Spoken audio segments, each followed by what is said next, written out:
ముస్లిం సమాజానికి తీవ్ర నష్టం జరిగే వక్ఫ్ సవరణ చట్టాన్ని అమలు కాకుండా ప్రతి ఒక్కరూ ఏకతాటిపైకి వచ్చి పోరాడాలని, పూర్తిగా రద్దు అయ్యే వరకు ఉద్యమించాలని నంద్యాల జిల్లా వైఎస్ఆర్సీపీ మైనార్టీ నేతలు, intellectual wing district president Rasool Azad, Nandyal జిల్లా ఆర్గనైజింగ్ సెక్రటరీ దేవనగర్ బాషా, మౌలానా ఇంతియాజ్ అహ్మద్, షఫీ, హఫీజ్ అబ్దుల్ గఫూర్ పిలుపునిచ్చారు. ఈ మేరకు స్థానిక మాజీ ఎమ్మెల్యే కార్యాలయంలో మీడియా సమావేశం నిర్వహించి వక్ఫ్ సవరణ బిల్లుపై వ్యాఖ్యానించారు.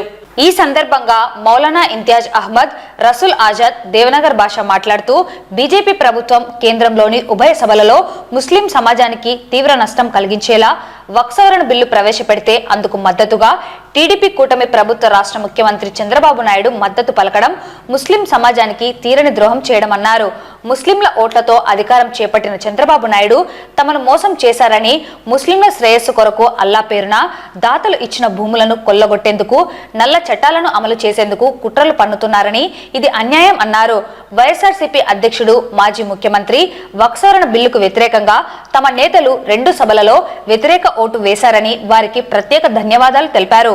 వక్ఫ్ సవరణ బిల్లును రద్దు చేయాలని ముస్లింలకు మద్దతుగా వైఎస్ఆర్సీపీ ఆధ్వర్యంలో నంద్యాలలో మాజీ ఎమ్మెల్యే శిల్పా రవిచంద్ర కిషోర్ రెడ్డి నాయకత్వంలో గాంధీ చౌక్ నందు మహాధర్నా నిర్వహించి అన్ని పార్టీల మద్దతుతో నిర్వహించారని పేర్కొన్నారు. ముస్లిం అయి ఉండి కూడా మౌలానా ముస్తాక్ అహ్మద్ ముస్లింలకు నష్టం కలుగుతుంటే వక్ఫ్ సవరణ బిల్లుకు వ్యతిరేకించకుండా మద్దతు పలకడం దారుణంగా ఉందన్నారు. నాడు లౌకిక రాజ్యాంగ పరిరక్షణ వేదిక అని అనేక సభలను నిర్వహించారని, నేడు అటువంటి ధైర్యం ముస్లింలకు ఇవ్వకపోగా నేడు ఆయన టీడీపీ రాజ్యాంగ పరిరక్షణ వేదికకు మద్దతు పలకడం సబబుగా లేదన్నారు. లక్షలాది ఎకరాలను కొల్లగొట్టేందుకు మోడీ చేస్తున్న కుట్రలను ముస్లిం సమాజం ఏకతాటిపైకి వచ్చి త్రిప్పి కొట్టాలని, ఉద్యమాన్ని మరింత ఉధృతం చేయాలని, వక్ఫ్ సవరణ బిల్లు రద్దు చేసేంత వరకు పోరాడాలని కోరారు. ఇతర మతస్థులన్నీ దీంట్లో ఈ కమిటీలో చేర్పించి మన యొక్క భూములు లాక్కోవడానికి వక్ఫ్ సవరణ చట్టం తీసుకురావడం ఎంతవరకు కరెక్ట్ అని నేను అడుగుతున్నాను. సుప్రీంకోర్టు స్టే ఇచ్చింది, ఇతర మతస్థులని దీంట్లో యాడ్ చేయకూడదు, తప్పు అని.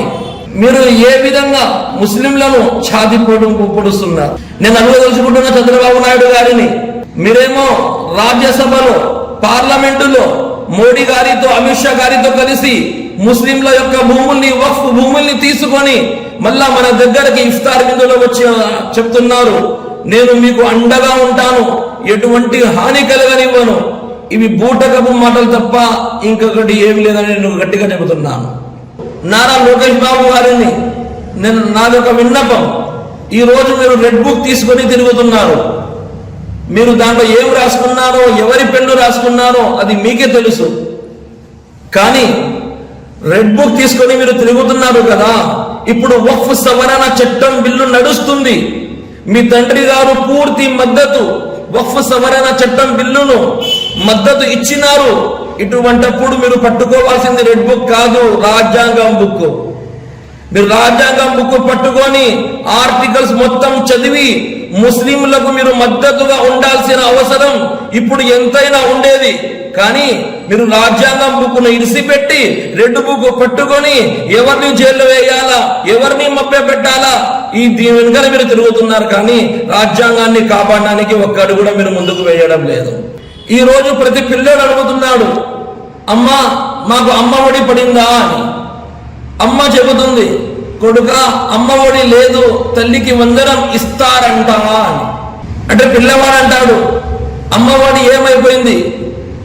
తల్లి అంటాది, అది జగనన్న ఉంటేనే మనకు వచ్చేది, ఇప్పుడు తల్లికి వందనం అంట, వస్తాదో రాదో, ఖజానా ఖాళీ ఉందని మైకులో చెప్తున్నాడు చంద్రబాబు నాయుడు గారు. అంటే మీరు ఖజానా ఖాళీ ఉంది అని ప్రజలకు చెప్పి మన ఒక భూముల ద్వారా ఆ ఖజానా నింపాలని అనుకుంటున్నారా? ఆ ఖజానా నింపడానికి కోసం ముస్లింల భూమిని మీకు దొరికినాయా?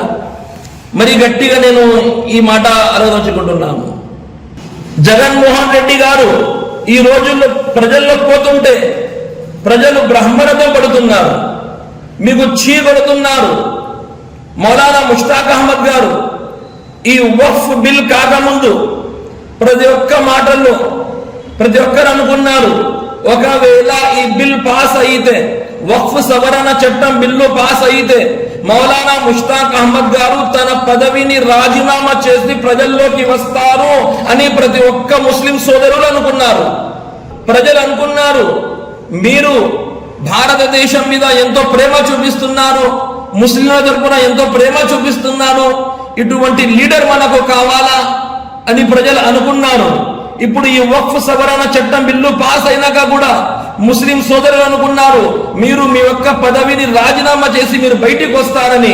మీరు బయటికి వచ్చి ఉంటే ఎంత బాగుండేది. ఆ పని మీరు చేయలేదే. ఆ రోజు మీరు నడిపినది లౌకిక రాజ్యాంగ పరిరక్షణ వేదికనా లేకుంటే టీడీపీ రాజ్యాంగ పరిరక్షణ వేదికనా? ఒకసారి మీ కొద్ది మీరు చూసుకోండి. కానీ జగన్మోహన్ రెడ్డి గురించి, వైఎస్ఆర్సీపీ పార్టీ గురించి, ఈ వక్ఫ్ సవరణ చట్టం గురించి మద్దతు ఇచ్చినామని అవాకుడు చెవాకుడు మాట్లాడడం మీకు ఇది కరెక్ట్ కాదు. ఈ రోజు వైఎస్ఆర్సీపీ మాజీ ఎమ్మెల్యే శిల్పా రవిచంద్ర కిషోర్ రెడ్డి గారు 2 రోజుల క్రితం గాంధీ చౌక్ లో ధర్నా చేసినారు. ముస్లింలకు మద్దతుగా వైఎస్ఆర్సీపీ పార్టీ శిల్పా రవిచంద్ర కిషోర్ రెడ్డి గారు ఈ వక్ఫ్ సవరణ చట్టం ఏదైతే ఉందో దాన్ని తిరస్కరించాలా, రద్దు చేయాలా అని ఇతర పార్టీలని కలుపుకొని ఎస్డిపి అయినా సరే, ఐయుఎంఎల్ అయినా సరే, కాంగ్రెస్ అయినా సరే, ప్రతి ఒక్కరిని కలుపుకొని ఎంతో వేలాది మంది తరలి వచ్చి ఒక సభను విజయవంతం చేసినారు. ఆ దమ్ము ధైర్యం మౌలానా ముష్తాక్ అహ్మద్ గారు మీకు ఉందా? నంద్యాలలో అటువంటి సభ మీరు ఏర్పాటు చేయగలరా? చేయలేరు. ఎందుకు? ప్రజలు చీకొడతారు. చంద్రబాబు నాయుడు గారిని ఒక్కటి విన్నవిస్తున్నాను. మేము మా ఒక్క నిరసన, మా ఒక్క ధర్నా రోడ్డు మీదకు వచ్చి పిల్ల పాపల్ని ఇరిసిపెట్టి ర్యాలీలు చేసుకుంటూ ధర్నాలు చేసుకుంటూ వస్తున్నాము. గుర్తు పెట్టుకోండి, రాబోయే రోజుల్లో మా ఒక్క నిరసన, మా ఒక్క ధర్నా ర్యాలీ ధర్నా విధంగా కాదు, మా ఒక్క నిరసన ఓటు ద్వారా తెలియజేస్తామని గట్టిగా చెబుతున్నాను.